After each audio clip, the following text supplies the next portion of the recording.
Pro Football Focus absolutely wrecked one LSU position group for their performance against UCLA.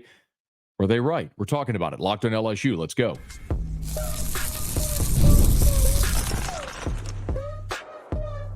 You are Locked On LSU, your daily podcast on the LSU Tigers. Part of the Locked On Podcast Network, your team every day. Okay, let's get it. It is Locked on LSU, your team every day. I'm your host, Matt Moscona. Thanks for making us your first listen every day. We are free, available wherever you get podcasts, and of course on YouTube as well, so please subscribe. Today's episode brought to you by Game Time.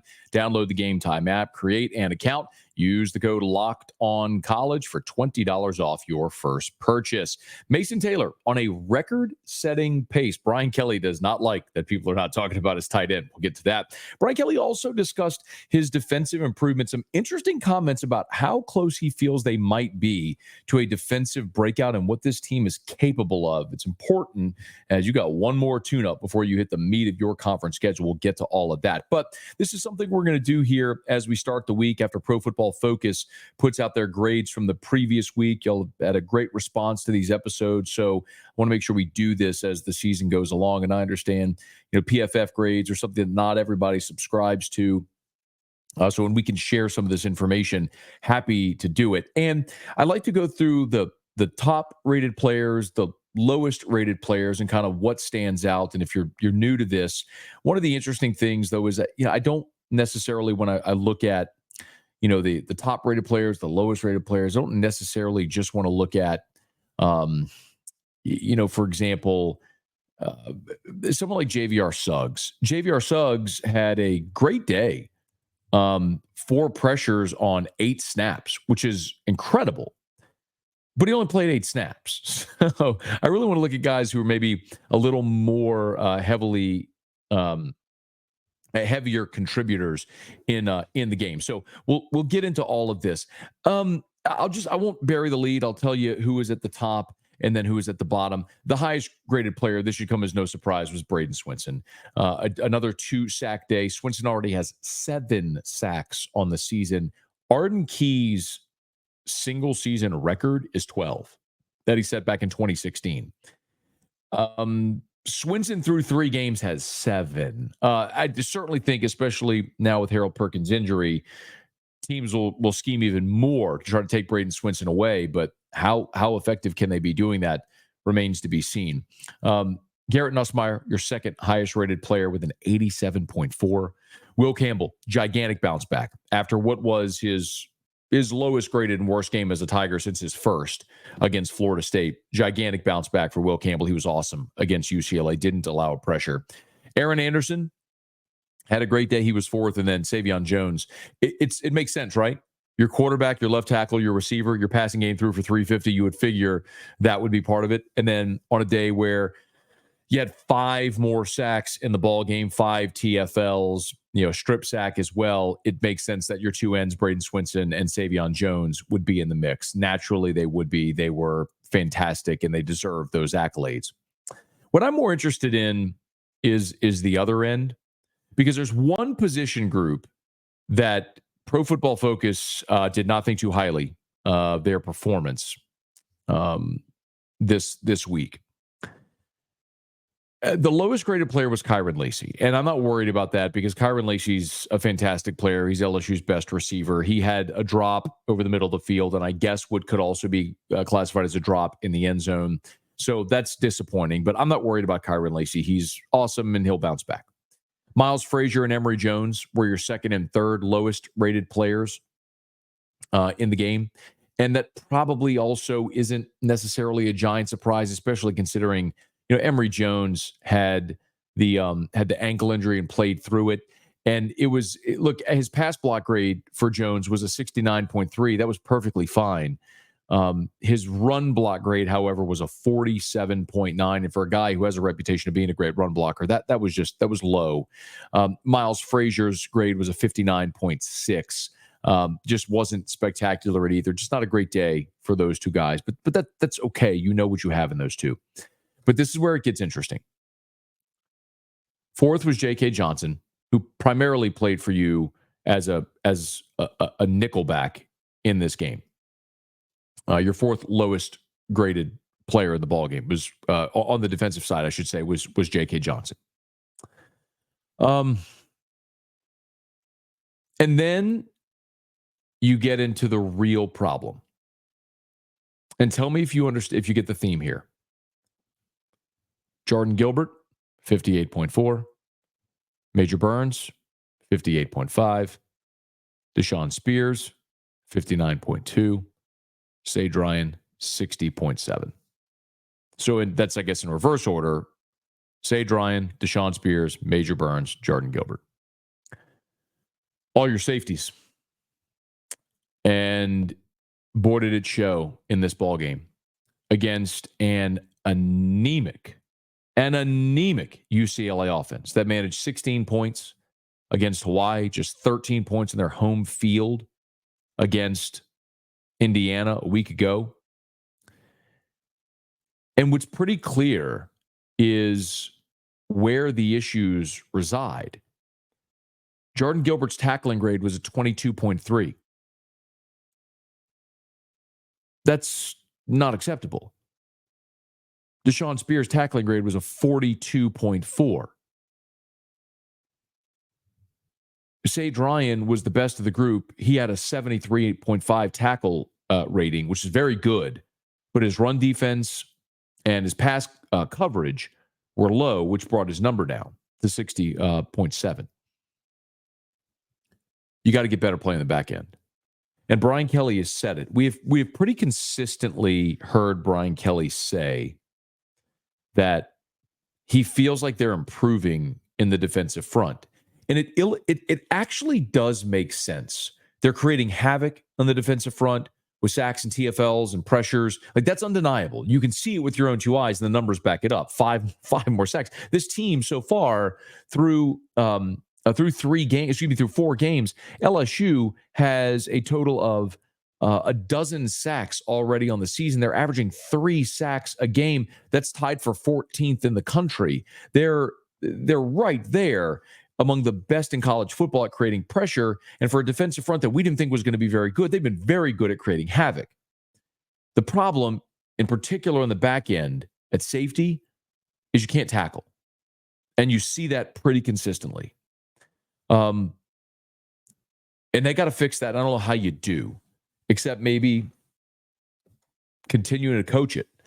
And it's something that Brian Kelly in his post-game press conference didn't say outright, but I wanted to set that up by telling you those PFF numbers, because what you're going to hear from Brian Kelly is a coach who is frustrated with his defense, but similarly believes the issues this defense has right now are fixable to a point.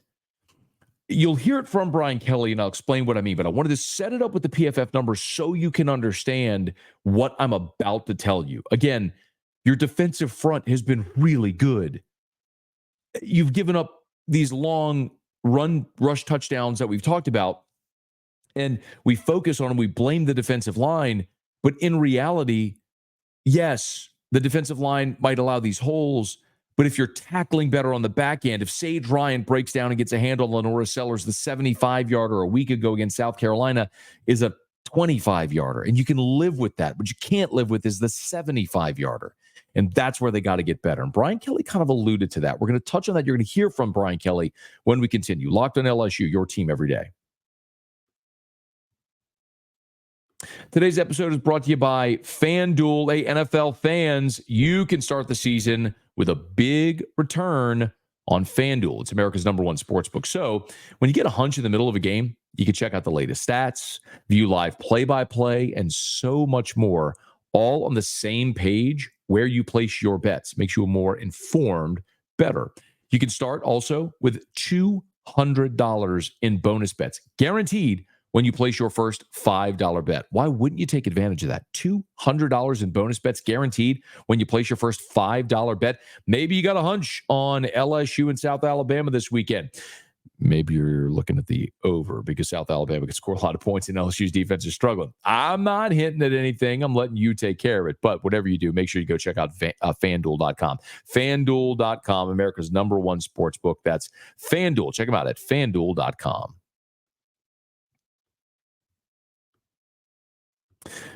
So Brian Kelly, after the game on Saturday, in his post-game press conference, naturally was asked a lot about the defense. Your offense continues to roll. Inexplicably, I hear LSU fans continue to talk about Brian Kelly and the defense and or the offense and Garrett Nussmeier. But you're one of the best offenses in college football. Garrett Nussmeier is one of the most accurate and most efficient quarterbacks in college football. One of the highest producers. You threw for 350 yards. That is far from your issue. Your issue is, how do you continue to improve defensively? Keep in mind what you saw defensively against UCLA. And then listen to this. Was not a question, by the way. This is how Brian Kelly opened his post-game press conference. Wish we were cleaner in the first half. The mistakes are maddening. We got to clean them up. We're going to continue to work. No, those are the guys we got. There's nobody getting traded. We're not, those are the guys we're going to work with, and we're going to just keep coaching them.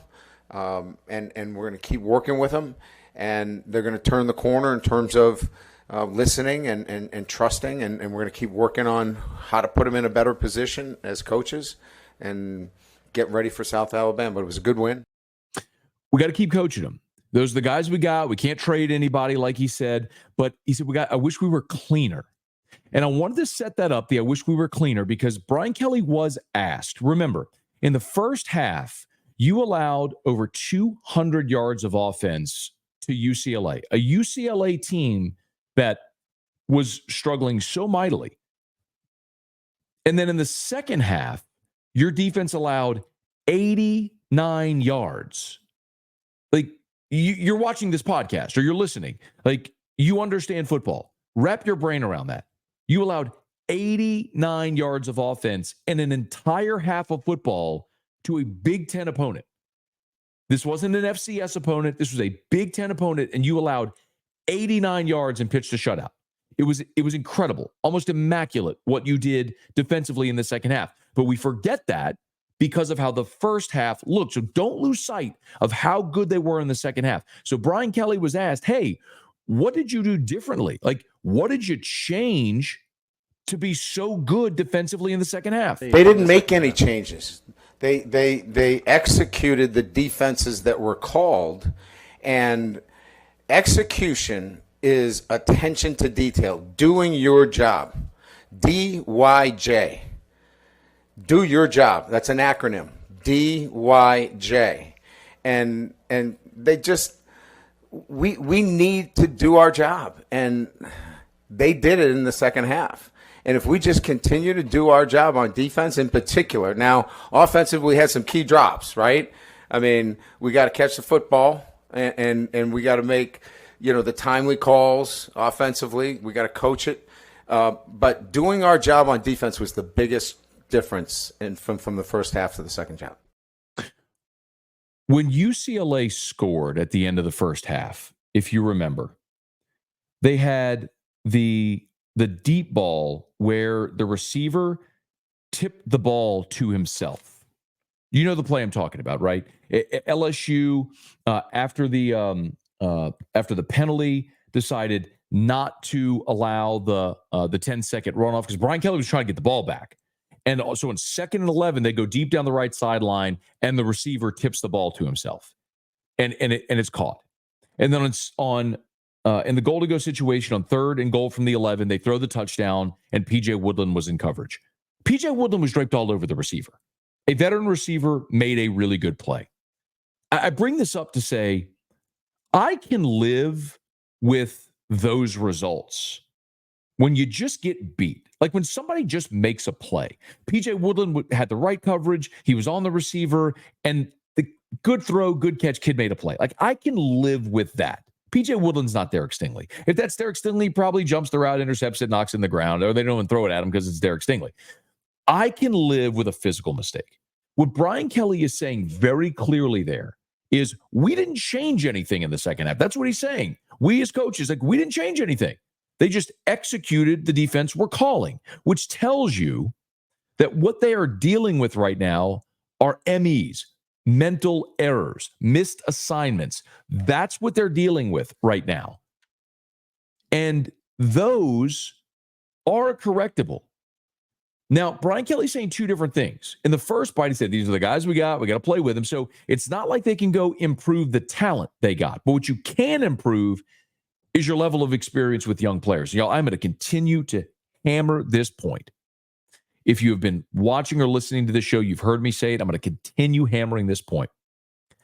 If you have guys like Sage Ryan and Major Burns and Zy Alexander, who suffered a concussion in the game, and Jordan Gilbert, who injured his shoulder in the game, and you have all these veteran players, guys that have been 3, 4, 5 years in college football, and those guys are making mental mistakes, those guys are missing assignments, then it is hard to justify having them on the field when you have a more talented young guy on the bench. And it is pretty obvious to me what Brian Kelly and this staff are going to start doing defensively is what they did 2 years ago on the offensive line. They looked at Will Campbell and Emory Jones and said, they're kids, but they got the highest ceiling. And if the guys we had now are playing at an elite level, then you got to play them, but they're not. So play the young kids. Go through the growing pains. And you're going to start to see more of them. You're going to see Deshaun Spears has started 2 games in a row now. PJ Woodland, who didn't play against South Carolina, I just mentioned, played this past game. As a matter of fact, if I look at PJ Woodland very quickly, PJ Woodland's grade, he was the lowest rated defensive player in the ball game. He played just 2 defensive snaps. He had a grade of 47.5. So, but he was out there in a goal-to-go situation. They're going to get these young guys more reps because if you feel like they have a higher ceiling than the veterans who are making mistakes, make mistakes with the young guys to let them get better. I think that's where this team is. Now I'm going to play one more from Brian Kelly in the postgame. And this is a 51-second cut, so I apologize it's long, but he hammers down on that same point about the mistakes. But I want you to wait for it because at the very end of this clip, he says something that should be the most encouraging thing for you if you're an LSU fan. Again, there's 3 times now in the press conference he's going to hammer, we got to clean it up. We're making mistakes. It's all mental mistakes. We got to eliminate the mistakes, execute, do your job. This is the 3rd time he talked about it, but wait for the end of this clip. We did some really good things defensively. The difference is we're pressuring, we're getting turnovers, we're doing some really good things defensively. And then it's just maddening some of the silly mistakes that we're making on defense that just have to go away as we get, we're going to get a really good South Alabama team in there. Major Applewhite's originally from this area. He's going to have that football team raring to go. And, we saw how hard Nicholls State played. South Alabama has got a lot of talent. They got some young players that are really good. We got to be ready for that football team. And then we get into, the meat of the schedule. So, we've made some improvements, but we got a ways to go. So continuing to develop our football team so we do the little things the right way. There's enough talent out here to contend for an SEC championship. We got to clean up the little mistakes. There's enough talent to contend for an SEC championship. We've got to clean up the little mistakes. Now, I don't know if I believe that. I don't know if I believe today there's enough talent that all you have to do is clean up little mistakes to compete with the Georgia and Texas and the best teams in the conference. I don't know that I believe that. But I absolutely believe that this team, at their best, can compete with that next tier. You can compete with Missouri and Ole Miss and Oklahoma. You absolutely can compete with those teams. And maybe Bama. Bama's going to be tested this week. They get Georgia. We'll know a lot about Alabama after this week. Absolutely, this team with that offense and a defense that plays the way they did in the second half against UCLA is good enough to beat Ole Miss on its home field, is good enough to beat Oklahoma on its home field, is good enough to go to Gainesville and beat Florida and go to Arkansas and go to Texas A&M and win games. When they play like that, 89 yards in the second half, yeah, they're good enough at their best. And when you continue to see guys like Dominic McKinley and Gabe Relaford and Whit Weeks, young, talented guys continuing to develop and come into their own, yeah, I do think by the end of this season, they'll be dramatically better than they are now. Do I wish like hell that they had Jacoby and Guillory? Absolutely. My goodness, he was your best interior guy. Harold Perkins is an All-American who you just lost. You can only withstand so many of those types of losses where it becomes insurmountable. But how much better can this team be? They've hardly played their best, and Brian Kelly's told you that point blank. This is your last opportunity coming up Saturday. It's your last opportunity to iron out some of these things that you have going wrong, to get some of the young guys experience, because then you go into an open date, and then the gauntlet comes. It's Ole Miss. It's back-to-back road conference games against Arkansas, which just went and won at Auburn, at A&M, which that's not going to be an easy game or an easy place to play. LSU hasn't won there since 2016. I mean, you've lost your last 3 times in College Station. And then you get Bama after your open date. Then you're in Gainesville, home against Vandy, who just had Missouri on the ropes in overtime. And then Oklahoma, which their defense just did the best job anybody's done against Tennessee so far. Gauntlet's here, y'all. You got one more week. You got one more Saturday to iron out the kinks before it gets real. See if they can do it. All right, it's Locked on LSU. One guy who's been undeniable is Mason Taylor. We'll give him his flowers next. It's Locked on LSU, your team every day. Today's show is brought to you by Game Time. Hey, if you love attending live events, sporting events, music, theater, comedy, maybe you got a lady in your life who is pushing you like I have in my life to make sure they get to go see that singer at the Superdome coming up in October who everybody's dying to see. You want tickets? Game Time. It's the best place to go. So many reasons that Game Time is the best. I got all-in pricing, by the way. It's a feature that shows the total upfront, so there's no surprise fees at checkout. You toggle over it, you will see, like, by the way, you must include, you have to turn that feature on in the app.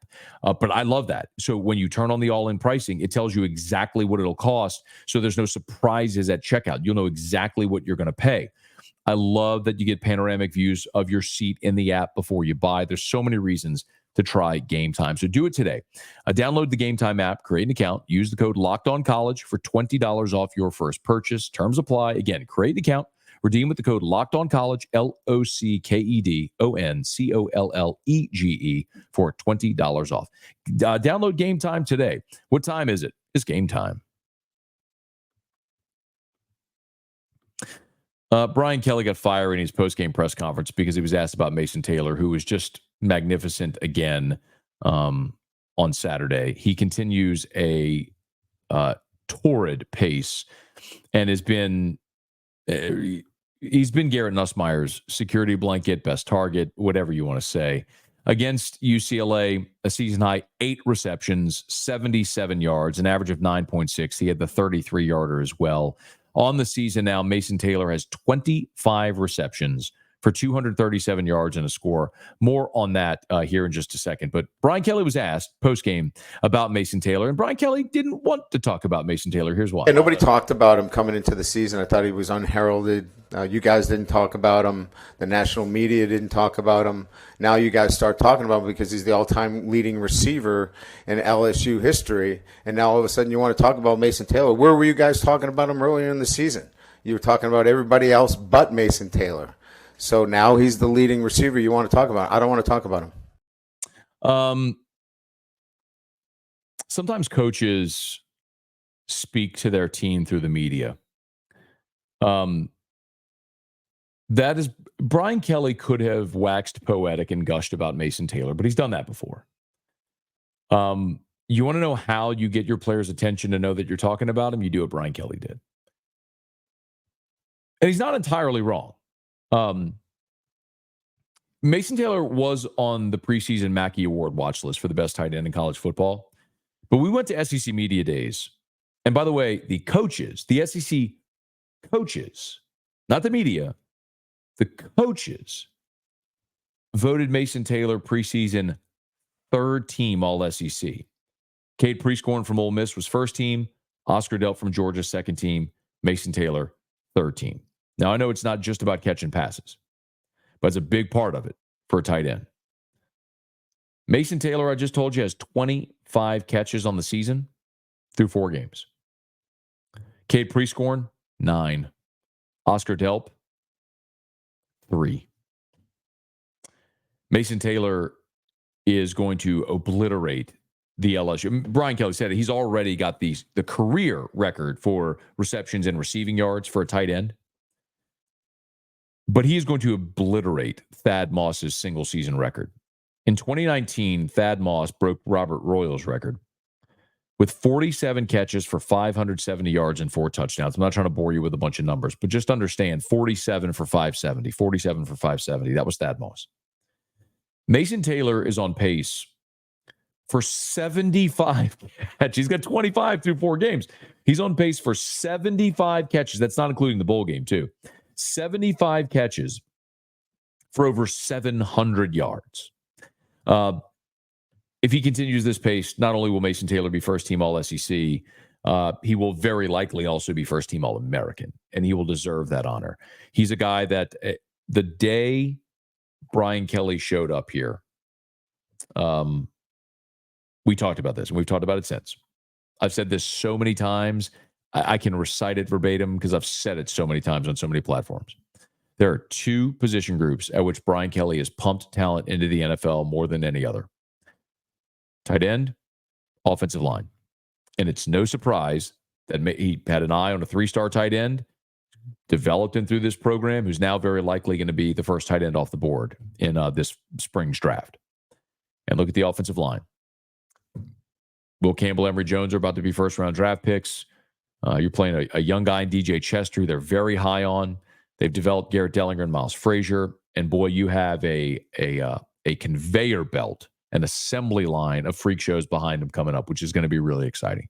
But Mason Taylor's had a great start. And although Brian Kelly is more talking to his player than he is mad at the media, it was worth taking a moment here and throwing Mason Taylor his flowers after an 8-reception game for 77 yards. Congrats to Mason Taylor on a big day. Keep it going.